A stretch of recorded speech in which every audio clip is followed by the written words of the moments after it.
अस्सलाम वालेकुम स्टूडेंट्स।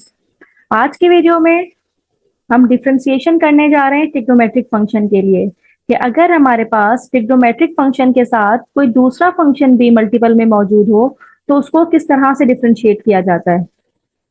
यानी कि अगर हमारे पास ट्रिग्नोमेट्रिक फंक्शन के साथ कोई और फंक्शन हो, अब चाहे वो दूसरा फंक्शन ट्रिग्नोमेट्रिक फंक्शन ही हो या कोई अलजेब्राइक फंक्शन हो या किसी भी तरह का फंक्शन हो और वो मल्टीपल में मौजूद है, तो उस तरह के ट्रिग्नोमेट्रिक फंक्शन को किस तरह से डिफरेंशिएट किया जाता है। तो ये हमारे पास एक्सरसाइज 3.4 का क्वेश्चन नंबर 7 मौजूद है, जिसमें इसी तरह के डिफरेंट क्वेश्चंस हम करने वाले हैं कि दो फंक्शंस हमारे पास मल्टीपल फॉर्म में मौजूद होंगे और हमें उसे डिफरेंशिएट करना होगा और एक फंक्शन उसमें ट्रिग्नोमेट्रिक फंक्शन होगा। तो क्वेश्चन हम यहाँ पे लिख लेते हैं कि हमारे पास क्वेश्चन नंबर 7 का पार्ट 2 है, जिसपे f of theta is equals to tangent square theta into sec cube theta. ये हमारे पास दो ट्रिग्नोमेट्रिक फंक्शन मल्टीपल में मौजूद है। अब हमें क्या करना है, यहाँ पे जब भी मल्टीपल में हमारे पास दो फंक्शंस आते हैं तो हम यूज करते हैं उसके लिए प्रोडक्ट रूल। और प्रोडक्ट रूल हमने डिटेल से पढ़ा हुआ है, डिस्क्रिप्शन बॉक्स में उसका लिंक भी मौजूद है, तो आप वहां से भी इसको रिकॉल कर सकते हैं।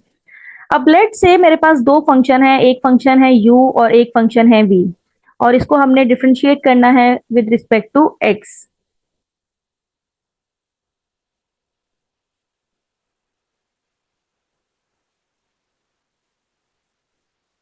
तो विद रिस्पेक्ट टू x जब इसको डिफरेंशिएट करेंगे तो इसका फॉर्मूला क्या होता है हमारे पास, first function as it is यानी कि u वाला function as it is, v का derivative, v is second function, plus second function as it is यानी कि v एज इट इज और u का डेरिवेटिव। राइट, दो फंक्शन अगर मल्टीपल में मौजूद हैं और उसका हमने डेरिवेटिव लेना है तो हमें ये फॉर्मूला उस पर अप्लाई करना है। अब हम यहाँ पे एक फंक्शन को लेट कर लेते हैं, फर्स्ट वाले फंक्शन को लेट कर लेते हैं कि ये u का फंक्शन है और सेकंड वाला जो फंक्शन है हमारे पास वो v का फंक्शन है।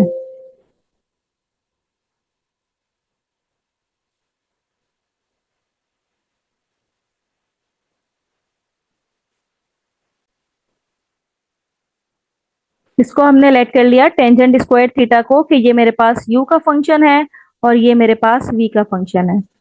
अब मुझे इसका डेरिवेटिव लेना है, तो डेरिवेटिव किस तरह से लिया जाएगा कि पहला फंक्शन यानी कि u वाला फंक्शन एज इट इज ही आएगा, जो ऊपर लिखा हुआ है उसी तरह से u का फंक्शन आ जाएगा। टेंजेंट स्क्वायर लिखा हुआ था तो टेंजेंट स्क्वायर ही आ गया।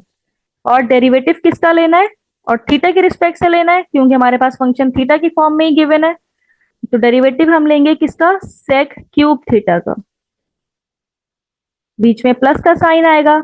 अब जो सेकंड फंक्शन है वो एज इट इज आएगा और डेरिवेटिव किसका लेंगे with respect to theta, first function का यानी कि टेंजेंट स्क्वायर थीटा का। अब सिंपल हमने इसका डेरिवेटिव लेना है, यानी कि फर्स्ट यहाँ पे टेंजेंट स्क्वायर थीटा तो एज इट इज ही रहेगा। अब जब मुझे डेरिवेटिव लेना है सेक क्यूब का तो ऑब्वियसली पहले इस पे पावर रूल अप्लाई होगा। और पावर रूल ये कहता है कि अगर आपके पास पावर में थ्री, यहाँ पे पावर में थ्री है तो थ्री इसके कोफिशिएंट में आ जाएगा और सेक थीटा की एक पावर कम हो जाएगी, यहाँ पे क्यूब थी तो थ्री माइनस वन किया तो ये टू हो गई हमारे पास। और नेक्स्ट स्टेप में सिंपल डेरिवेटिव किसका आएगा, सेक थीटा का। पावर हमने खत्म कर दी पावर रूल लगा के, अब सिर्फ सेक थीटा का डेरिवेटिव आएगा, प्लस अब ये वाला sec cube theta as it is रहेगा यहाँ पे, और टेंजेंट स्क्वायर थीटा पे पावर रूल लगेगा क्योंकि पावर पहले मौजूद है, तो टू इसके कोफिशिएंट में आ जाएगी और टेंजेंट की एक पावर कम होके टेंजेंट की पावर वन थीटा हो जाएगी। और यहाँ पे डेरिवेटिव सिर्फ और सिर्फ किसका आ जाएगा, टेंजेंट थीटा का। तो स्टूडेंट अब ये सेक थीटा का डेरिवेटिव आपको पता होना चाहिए कि सेक थीटा का डेरिवेटिव क्या है, और यहाँ से आपको टेंजेंट थीटा का डेरिवेटिव पता होना चाहिए। तो हम यहाँ पे इसके डेरिवेटिव भी अप्लाई कर देते हैं, ये एज इट इज रहा, साथ में थ्री सेक स्क्वायर थीटा। अब यहाँ पे हमने सेक थीटा का डेरिवेटिव देखना है, तो सेक थीटा का डेरिवेटिव होता है sec theta itself into tangent theta.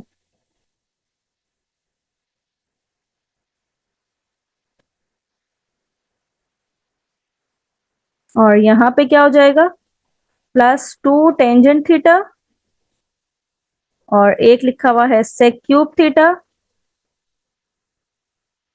और यहाँ पे मुझे डेरिवेटिव चाहिए किसका, टेंजेंट थीटा का डेरिवेटिव चाहिए। तो यहाँ पे टेंजेंट थीटा का डेरिवेटिव मेरे पास हो जाएगा सेक स्क्वायर थीटा। राइट, ये फॉर्मूले आपको याद होने चाहिए, टेंजेंट थीटा का डेरिवेटिव क्या होता है और सेक थीटा का डेरिवेटिव क्या होता है। अब बस इसको सिंप्लीफाई करते हैं, ये हो जाएगा 3, यहाँ पे टेंजेंट 2 है, यहाँ पे टेंजेंट 1 है पावर में, और ये मल्टीप्लाई हो रहे हैं तो बेसिस सेम है, तो obviously we have to add the power. यहाँ पे भी सेक की पावर 2 है, यहाँ पे सेक की पावर 1 है, तो ये जाएगी सेक की पावर 3 +2 टेंजेंट तो सिंपल, और साथ में सेक की पावर 3 सेक की पावर 2, तो ये जाएगी सेक की पावर 5 थीटा। अब यहां से देखें, टेंजेंट की पावर 3 है और इस टर्म में टेंजेंट की पावर 1 है, तो यहां से हम टेंजेंट की पावर 1 कॉमन ले सकते हैं। यहाँ पे सेक की पावर 3 है, सेक की पावर 5 है, तो जब मिनिमम पावर होती है हम उसे कॉमन निकाल सकते हैं। अब ब्रैकेट में क्या रह जाएगा हमारे पास, यहाँ से रह जाएगा 3, और टेंजेंट एक कॉमन लिया हुआ है तो यहाँ पे 2 रह जाएगा सिर्फ, टेंजेंट स्क्वायर, और यहाँ से 2, टेंजेंट हमने कॉमन लिया हुआ है, और सेक 3 कॉमन लिया हुआ है, तो 3 सेक कॉमन लिया हुआ है तो सेक स्क्वायर रह जाएगा यहाँ पे। तो बेसिकली ये मेरे पास डेरिवेटिव हुआ कि किस तरह से हमने डेरिवेटिव लिया है अपने इन फंक्शंस का जो कि प्रोडक्ट में मौजूद थे और ट्रिग्नोमेट्रिक फंक्शन थे। तो इन स्टेप्स को हमने फॉलो करते हुए ये इसका हमने डेरिवेटिव निकाल लिया। राइट स्टूडेंट्स, अब हम अगले स्टेप में अगले क्वेश्चन में देख लेते हैं। अगला क्वेश्चन हमारे पास क्या है, क्वेश्चन नंबर 3 है इसका, और इसमें मेरे पास फंक्शन गिवन है, वेरिएबल टी यूज हो रहा है, और ये है sign square 3t into cos cube T. अब स्टूडेंट हमें यहाँ पे ये करना है कि प्रोडक्ट रूल तो अप्लाई होगा ही, तो प्रोडक्ट रूल अप्लाई करने के लिए हम यहाँ पे एक फंक्शन को u लेट कर लेते हैं, फर्स्ट वाले फंक्शन को हम लेट कर लेते हैं u, और सेकंड वाले फंक्शन को लेट कर लेते हैं v, और प्रोडक्ट रूल यहाँ पे लिख लेते हैं अपने पास ताकि इम्प्लीमेंट करने में आसानी रहे। प्रोडक्ट रूल का मतलब ये है कि अगर आपको डेरिवेटिव लेना है दो फंक्शन का जो कि प्रोडक्ट में मौजूद है, प्रोडक्ट मीन मल्टीपल में मौजूद है, तो क्या करना है कि पहला फंक्शन आपके पास एज इट इज रहेगा, सेकंड फंक्शन का derivative plus second function as it is रहेगा फर्स्ट फंक्शन का डेरिवेटिव। अब यहाँ पे इम्प्लीमेंट करते हैं, यहाँ पे किस तरह से इम्प्लीमेंट करेंगे कि एफ डैश ऑफ टी हो जाएगा, यानी कि डेरिवेटिव ले रहे हैं यहाँ पे u as it is, u क्या है यहाँ पे sine square 3t as it is आएगा, और डेरिवेटिव अब t के रिस्पेक्ट से क्योंकि t वेरिएबल यूज हो रहा है यहाँ पे, डेरिवेटिव लेंगे हम cos क्यूब t का, बीच में प्लस का साइन आएगा। अब cos cube t as it is रहेगा, और डेरिवेटिव यहाँ पे आएगा हमारे पास साइन स्क्वायर 3t का। अब यहाँ पे हम डेरिवेटिव ले लेते हैं अगले स्टेप में। डेरिवेटिव में पहले पावर रूल अप्लाई करेंगे, यहाँ पे 3 लिखा हुआ था, 3 इसके कोफिशिएंट में आ जाएगी, और कॉस की एक पावर कम होके स्क्वायर टी रह जाएगी, और डेरिवेटिव अप्लाई करना है हमने कॉस टी का, तो हमें पता है कि D upon D T cos T किसके इक्वल होता है, माइनस साइन टी के। तो यहाँ पे ये डायरेक्ट हम माइनस साइन टी लिख देते हैं, माइनस ये यहाँ लगा दिया और ये साइन टी, और इसी तरह से यहाँ पे भी कर लेते हैं, पावर रूल लगाते हैं, 2 हमारे पास यहाँ पे आ जाएगी, और ये साइन की पावर एक कम हो जाएगी, तो 2 माइनस 1 1 होता है 3t। अब हमने डेरिवेटिव लेना है साइन 3t का, यानी कि d बाय डी टी किसका लेना है हमने, साइन 3t का। तो ये आ जाएगा, अगर ये cos t है तो साइन 3t है तो इसका आ जाएगा cos 3t, और फिर एंगल का डेरिवेटिव यहाँ पे तो सिर्फ t ही था, यहाँ पे 3t था, तो 3 इसके मल्टीपल में आ जाएगा। तो बेसिकली ये हो जाएगा 3 cos 3t। अब इसको सिंप्लीफाई करते हैं, -3 cos², ये साइन स्क्वायर है और ये साइन की पावर 1 है, तो ये हो जाएगा साइन की पावर 3t। और यहां से 3 2 6, कॉस की पावर हो जाएगी 4, नहीं सॉरी 4 नहीं होगी क्योंकि एंगल अलग अलग है। इसका एंगल हमारे पास 3t है,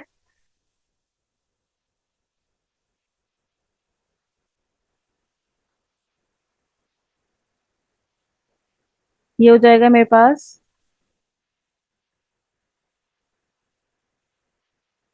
sin 3t into cos 3t।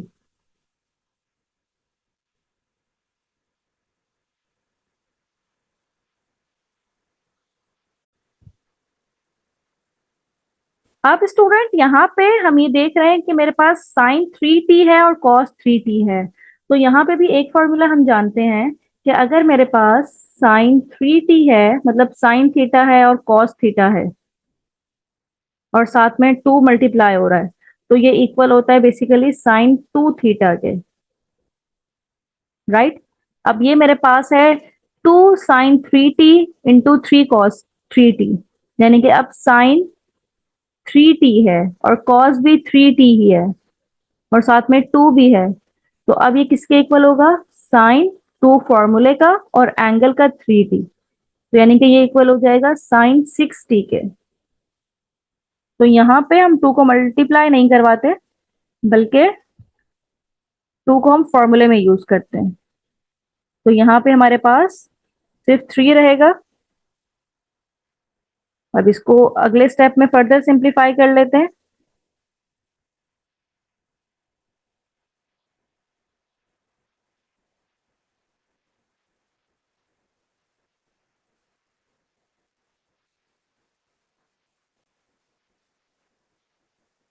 Student यहाँ पे एक बात याद रखिएगा, यहाँ पे अगर एंगल डिफरेंट हो ना तो हम इसको ऐड नहीं करेंगे। अगर ये sin 3t है, यहाँ पे sin 1t है, तो sin 1t as it is रहेगा, sin 3t भी अपनी जगह पे रहेगा। इन दोनों को हम बेसिस सेम करके पावर ऐड नहीं करेंगे, क्योंकि बेसिस सेम नहीं है इनकी। ये sin t है और ये sin 3t है, तो बेसिस सेम नहीं है तो पावर ये ऐड नहीं होंगी। तो यहाँ पे मेरे पास क्या हो जाएगा? -3 sin t और sin²3t cos³ 3t। और यहाँ पे जो हम ये बात कर रहे थे कि ये मेरे पास ये वाला पूरा फैक्टर 2 टाइम्स ऑफ, ये 2 भी मल्टीप्लाई में है, 2 times of sin 3t cos 3t, ये मल्टीप्लाई हो जाएगा sin 6t के। तो +3 और ये sin 6t के इक्वल हो जाएगा। राइट, ये हमने फॉर्मूला भी इसका ड्राइव कर लिया है। यहाँ से कॉमन क्या आ रहा है? दोनों टर्म्स में से 3 कॉमन आ रहा है और साथ में cos² दोनों में कॉमन आ रहा है।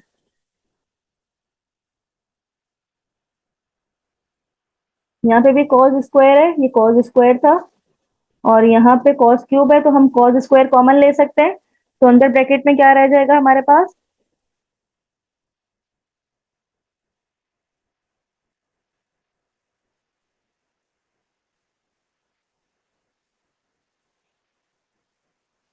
sin t sin²3t with minus sine. और यहां से क्या कॉमन आ जाएगा? अगर cos² कॉमन आ गया, 3 भी कॉमन आ गया, तो सिंपल cos t और sin 6t। राइट। अब इसको फाइनल आंसर हम लिखते हैं, 3 cos² कॉमन आया हुआ है, और ब्रैकेट में क्या है? अगर इस टर्म को पहले लिख दूं क्योंकि माइनस की टर्म ये है, तो ये बाद में आ जाएगी। तो ये मेरे पास है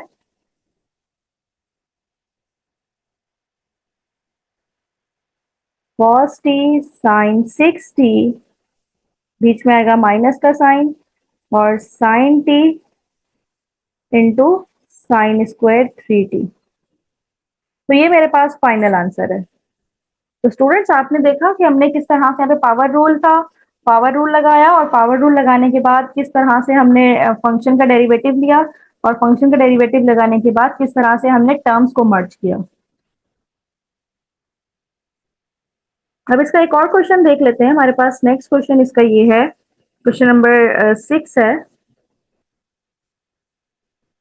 एफ ऑफ एक्स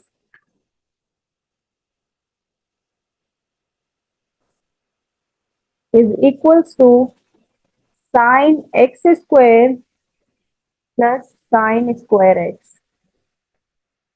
अब स्टूडेंट यहाँ पे ये बात गौर करने की है कि हमारे पास यहाँ पे एक स्क्वायर एक्स के ऊपर है और एक स्क्वायर साइन के फंक्शन पे है, तो यहाँ पे दोनों का डेरिवेटिव निकालने का तरीका अलग अलग है। क्या अलग अलग है कि ये तो एंगल का डेरिवेटिव हो जाएगा। अब एंगल का डेरिवेटिव कैसे लेना है कि अब मुझे इसका डेरिवेटिव लगाना है, तो साइन एक्स स्क्वायर, तो सिंपल साइन का डेरिवेटिव होगा कॉस एक्स स्क्वायर, और इसके साथ में मुझे डेरिवेटिव एंगल का लेना पड़ेगा, और एंगल का डेरिवेटिव यहाँ पे क्या हो जाएगा, एक्स स्क्वायर का डेरिवेटिव अगले स्टेप में आके 2x हो जाएगा। राइट, ये तो बहुत सिंपल सा था। अब sign square x power rule लगाइए, यानी कि ये 2 पहले आ जाएगा, फिर ये साइन आएगा और फिर कॉस आएगा, और 2 साइन एक्स कॉस एक्स का फॉर्मूला हमें पता है, हमने पढ़ रखा है कि इक्वल होता है साइन 2x के। यानी कि अगर आपके पास ये 2 साइन एक्स कॉस एक्स है तो आप साइन 2x लिखेंगे। यहाँ पे आप डायरेक्टली साइन स्क्वायर एक्स का साइन 2x डायरेक्टली भी पुट कर सकते हैं। राइट स्टूडेंट्स, तो इसका फाइनल डेरिवेटिव मेरे पास हो जाएगा 2x cos x square plus sign 2x। Right students, तो इस तरह से हमने इसका ये डेरिवेटिव निकाला है। तो बहुत फर्क पड़ता है स्क्वायर आपके पास एंगल में है या स्क्वायर आपके पास ये एंगल में स्क्वायर था और ये ट्रिग्नोमेट्रिक फंक्शन के ऊपर स्क्वायर था। तो दोनों का डेरिवेटिव लेने का तरीका आपने देखा, दोनों का डेरिवेटिव लेने का तरीका अलग है। अब इसमें और भी क्वेश्चन है स्टूडेंट्स, अगर किसी भी क्वेश्चन में प्रॉब्लम हो तो आप जरूर कमेंट बॉक्स में पूछिएगा। Thank you so much for watching my video.